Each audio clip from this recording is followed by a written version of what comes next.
pagi semua, ku nantikan dirimu di depan kelasmu, menantikan kami. Guruku tersayang, guru tercinta, tanpamu apa jadinya aku? Tak bisa baca tulis, mengerti banyak hal. Guruku, terima kasihku. Nyatanya diriku kadang buatmu marah, namun segala maaf kau berikan.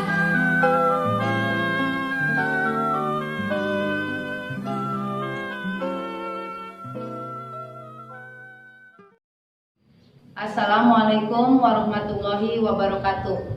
Perkenalkan, nama saya Eka Damayanti, mahasiswa PPG dalam jabatan kategori 1 tahun 2022. Nomor UKG 2015032854443. Nomor induk mahasiswa 22003921097267. Program Studi Pendidikan IPA LPTK Universitas Negeri Surabaya. Pada hari ini, Rabu 5 Oktober, melaksanakan praktik pembelajaran untuk uji kinerja dengan materi pengenalan alat-alat laboratorium. Selamat menyaksikan.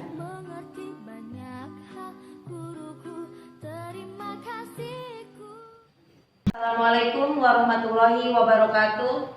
Waalaikumsalam warahmatullahi wabarakatuh. Baiklah, sebelum memulai pelajaran, marilah kita berdoa terlebih dahulu. Silahkan Ketua Kelas IPA untuk memimpin doa sebelum belajar. Baiklah teman-teman, sebelum memulai pelajaran, marilah kita berdoa terlebih dahulu. Berdoa mulai.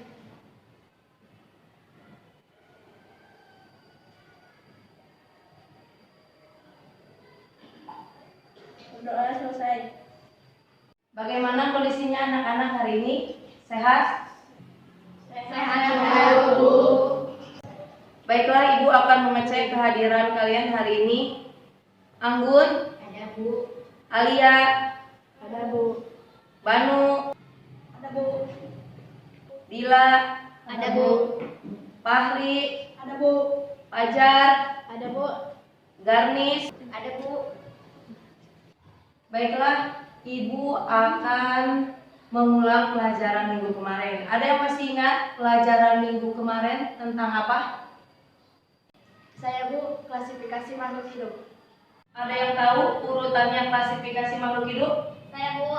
Ya. Spesies, genus, family, ordo, class, division, kingdom. Ya. Spesies, genus, famili, ordo, kelas, divisio, dan kingdom. Masih hafal ya materi tentang minggu kemarin?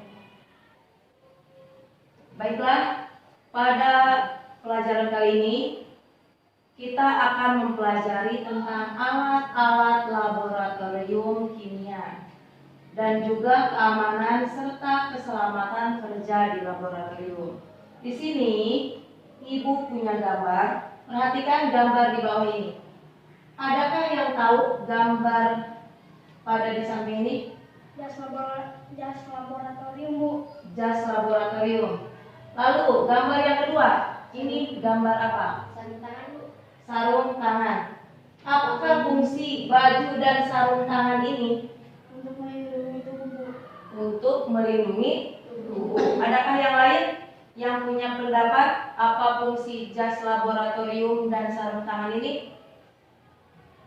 Adapun tujuan pembelajaran kita kali ini melalui pengamatan, diskusi dan tanya jawab, peserta didik dapat 1. Menyebutkan nama alat-alat di laboratorium dengan tepat. 2. Mengklasifikasikan keamanan bahan di laboratorium IPA dengan benar. Dan yang ketiga, menyimpulkan peraturan menjaga keselamatan di laboratorium IPA. Adapun untuk penilaian yang akan Ibu nilai, yang pertama adalah sikap, yang kedua adalah pengetahuan, dan yang ketiga adalah keterampilan. Baiklah, Sebelum kita melanjutkan pada materi berikutnya, Ibu akan mengadakan pretest terlebih dahulu. Nanti kalian isi beberapa soal yang Ibu persiapkan. Nanti kalian isi ya sendiri, tidak usah mencontek atau bekerja sama dengan yang lain. Ibu bagikan sekarang.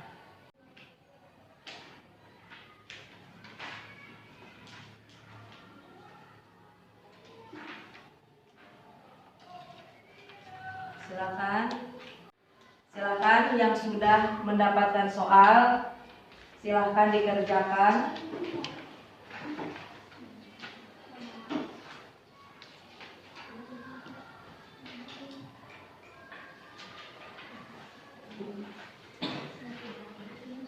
Silakan dikerjakan masing-masing ya, tidak usah mencontek. Silakan dikerjakan.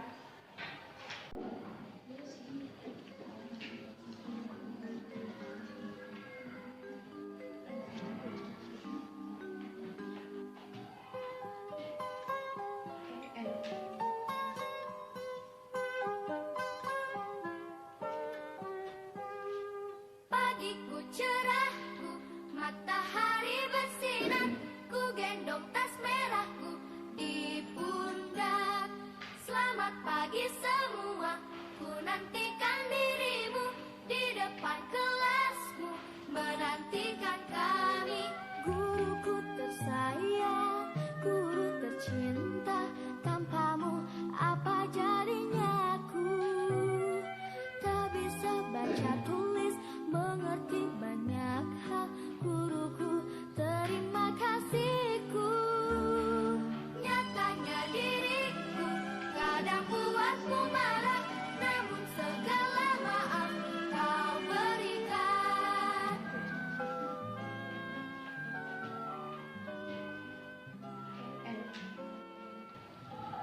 Nah, soal pretest yang sudah kalian kerjakan tadi, tujuannya adalah untuk mengukur kemampuan awal kalian tentang materi pengenalan alat-alat laboratorium. Nanti selanjutnya, setelah akhir pelajaran ini, Ibu akan mengadakan post-test lagi. Ya, jadi setelah menerima materi pengenalan alat-alat laboratorium. Di sini Ibu punya video yang sudah Ibu tautan di YouTube, nanti bisa kalian lihat di tautannya di sini, kalian klik saja. Di sini ada gambar sebuah aki yang telah digunakan, lalu kemudian cairan akinya itu dikeluarkan. Lalu kemudian tiba-tiba cairan aki ini terkena ke tangan, sehingga menjadikan tangan menjadi melepuh, menjadi merah-merah seperti ini. Mengapa kulit melepuh ketika terkena cairan aki? Kimianya. Baiklah, dalam pengamatan ini Ibu akan membagi kalian menjadi beberapa kelompok. Ini yang pertama adalah kelompok 1, yang tengah kelompok 2, dan yang di samping Ibu adalah kelompok 3. Di sini Ibu akan membagikan LKPD. Di sini nanti kalian kerjakan secara berkelompok, lalu kemudian kalian amati, bisa melalui dengan video pengamatan dan juga praktek dan juga percobaan yang kalian lakukan. Ibu bagikan LKPD-nya, silakan kalian berdiskusi dan kerjakan secara bersama-sama. Untuk kelompok 1, ini LKPD-nya. Silakan kalian buka, lalu kemudian dibaca. Ini kelompok 2 dan juga ini kelompok 3. Silakan kalian buka LKPD-nya, lalu kemudian kalian baca langkah-langkah cara pengerjaannya, lalu kemudian kalian diskusikan. Selamat mengerjakan. Silakan lakukan pengamatan.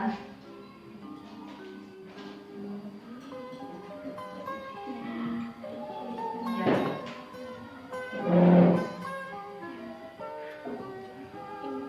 Pagiku cerah, matahari bersinar, ku gendong tas merahku di pundak. Selamat pagi semua, ku nantikan dirimu di depan kelasmu, menantikan kami. Guruku tersayang, guru tercinta, tanpamu apa jadinya aku? Tak bisa baca tulis, mengerti banyak hal, guruku terima kasihku. Nyatanya diriku kadang buatmu marah, namun segala maaf kau berikan.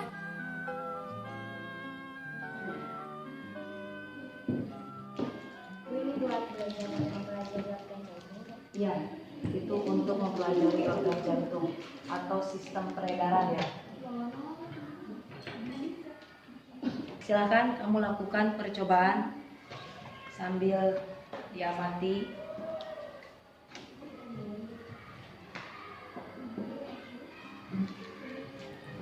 Dan alu, yang ini objek kelas. Nih kamu yang ini.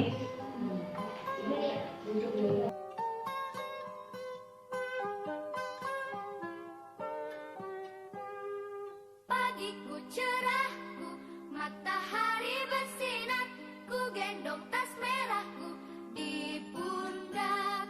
Selamat pagi semua, ku nantikan dirimu di depan kelasmu, menantikan kami. Guruku tersayang, guru tercinta, tanpamu apa jadinya aku? Tak bisa Satu orang ya, terusin ya. Iya.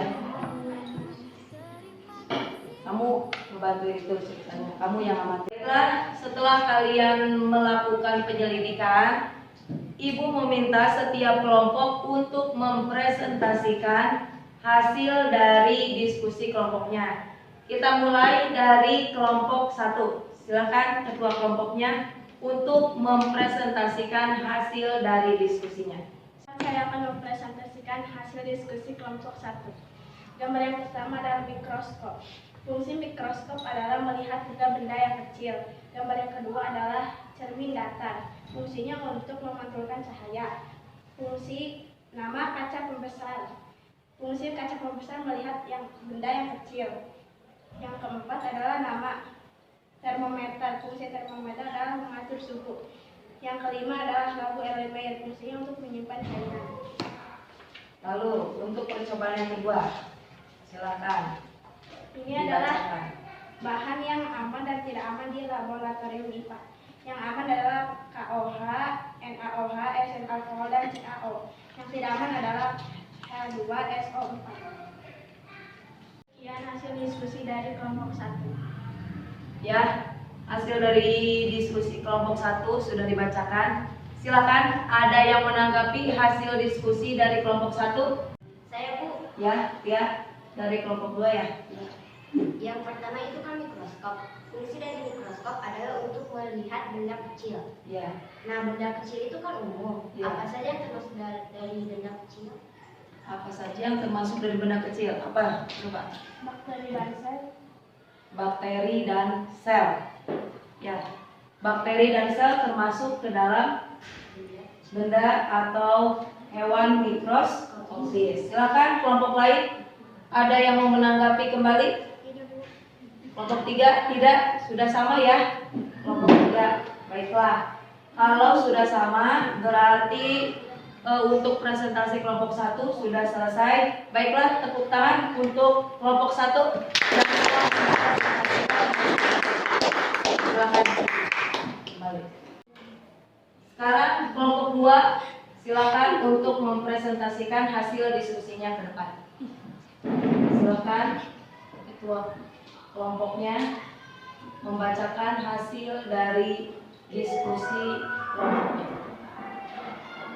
Saya perwakilan dari kelompok 2 akan mempresentasikan hasil dari diskusi kami. Yang keenam adalah pipet tetes. Fungsi dari pipet tetes untuk mengambil larutan. Dan yang ketujuh, corong. Fungsi dari corong untuk memasukkan larutan. Yang kedelapan, organ jantung. Fungsi dari organ jantung untuk mempelajari rongga jantung atau sistem peredaran. Yang kesembilan, tabung reaksi. Fungsinya untuk menyimpan cairan. Yang kesepuluh, rak tabung reaksi. Fungsi dari rak tabung reaksi untuk menyimpan tabung reaksi agar tidak tumpah. Saya juga akan membacakan bahan-bahan yang aman dan yang tidak aman. Silakan dibacakan. Bahan yang aman digunakan adalah KOH, NaOH, eusin alkohol, dan CaO. Dan yang tidak aman digunakan H2SO4. Ya, silakan tutup dulu. Sekian presentasi dari hasil diskusi kelompok 2. Ya, dari kelompok 2 sudah mempresentasikan hasil dari diskusinya. Silakan, ada yang mau menanggapi dari hasil diskusi kelompok 2? Ya, silakan kelompok 3. Fungsi lain dari tabung reaksi. Fungsi lain dari tabung reaksi adalah untuk pemanasan cairan. Untuk pemanasan cairan. Dari kelompok lain, ada yang mau menanggapi kembali hasil diskusi dari kelompok 2, kelompok 1? Ada? Tidak ada? Sudah sama ya, berarti semua ya. Silakan beri tepuk tangan untuk kelompok 2. Silakan ya untuk duduk kembali. Baiklah, setelah kalian mempresentasikan hasil dari diskusi, silakan satu orang untuk menyimpulkan hasil dari praktik pembelajaran ini. Silakan, siapa yang bersedia? Ya, Tia, silakan ke depan untuk menyimpulkan hasil dari pembelajaran hari ini. Silakan.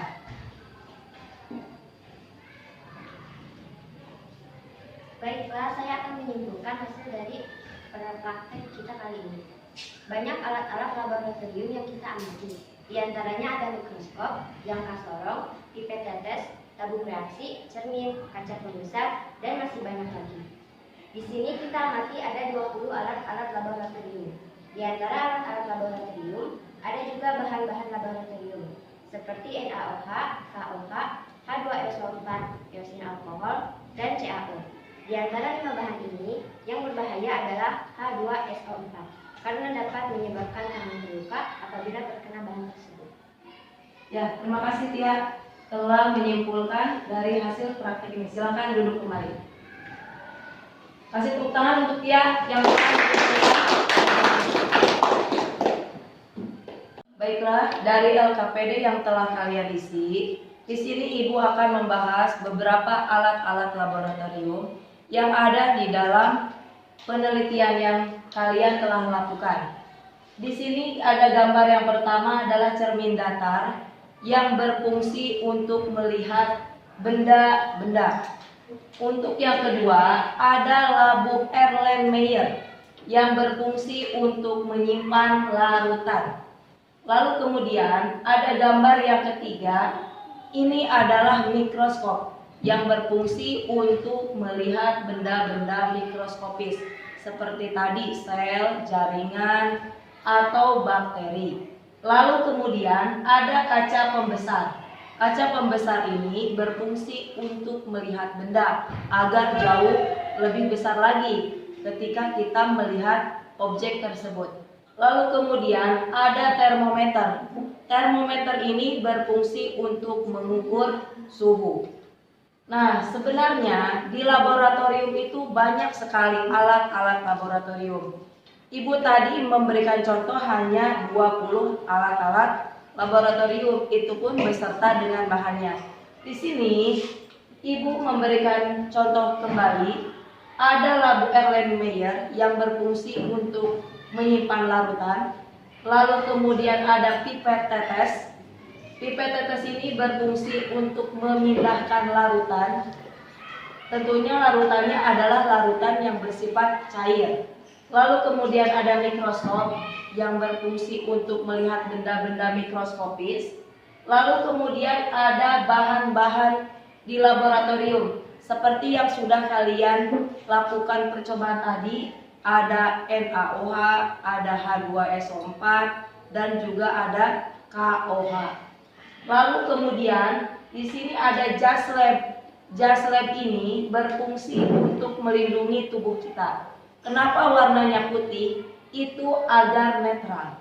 Jadi kalau jas laboratorium itu rata-ratanya warnanya putih. Jarang yang warnanya hitam atau warna-warni. Lalu kemudian ada corong kaca. Nah, corong kaca ini berfungsi untuk memindahkan larutan yang berupa cairan. Lalu kemudian bahan kimia aman dan tidak aman digunakan di laboratorium. Tadi kalian telah mempraktekkan 5 larutan ya. Ada 5 larutan. Salah satunya ada H2SO4. H2SO4 ini ketika ditetesi ke besi yang tadi di dalam hasil pengamatan itu didapatkan cairan atau asap ya. Ini menandakan kalau misalnya H2SO4 itu sangat berbahaya. Pada hasil pengamatan didapatkan tetesan H2SO4 menghasilkan asap pada lempengan besi. Hal ini membuktikan bahwa H2SO4 merupakan zat kimia berbahaya. Ketika H2SO4 terkena tangan sehingga mengakibatkan tangan menjadi melepuh, menjadi luka.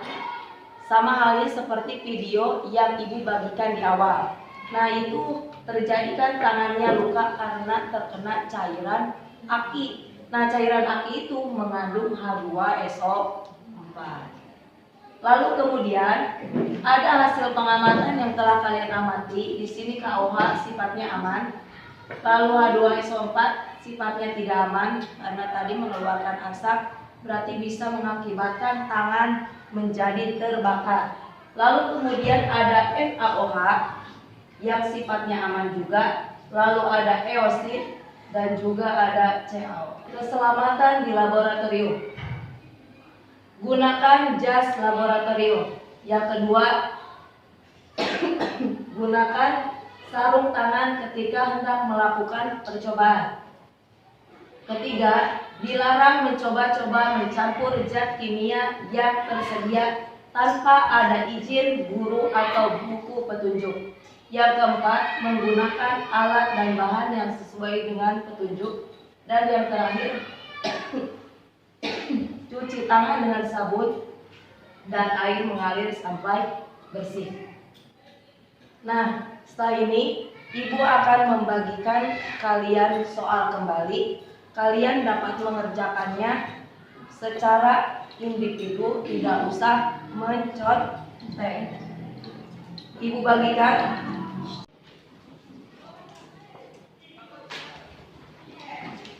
Silakan dikerjakan. Kelompok 2. Silakan dibagikan. Kelompok 3. Silakan dibagikan. Silakan dikerjakan untuk soal post test berikut. Silakan dikerjakan secara individu, tidak usah takut salah karena kalian telah mengikuti materi pengenalan alat-alat laboratorium. Silakan dikerjakan.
Baiklah, Ibu akan memilih satu kelompok terbaik yang telah mengerjakan hasil diskusinya dengan lengkap, lalu kemudian pengisian LKPD-nya juga dengan lengkap juga.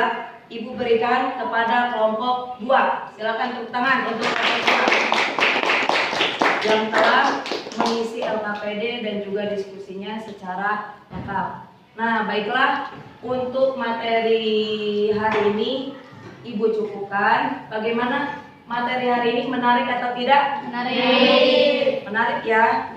Nah, baiklah, untuk materi selanjutnya, materi minggu depan, kita akan membahas tentang klasifikasi materi. Nah, untuk pelajaran hari ini dicukupkan. Kita berdoa terlebih dahulu sebelum kita pulang ya. Silakan ketua kelas untuk memimpin doa. Baiklah teman-teman, selesai belajar, marilah kita berdoa terlebih dahulu. Berdoa mulai.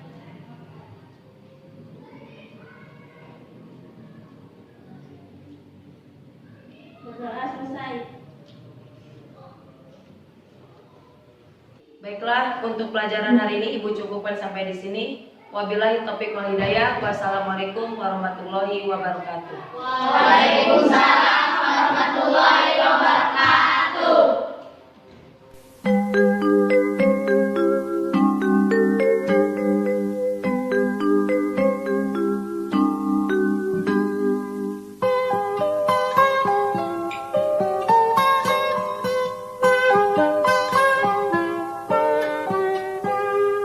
Pagiku cerahku, matahari bersinar, ku gendong tas merahku di pundak.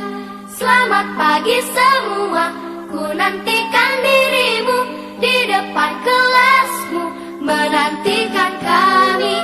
Guruku tersayang, guru tercinta, tanpamu apa jadinya aku? Tak bisa baca tulis, mengerti banyak hal. Guruku, terima kasih.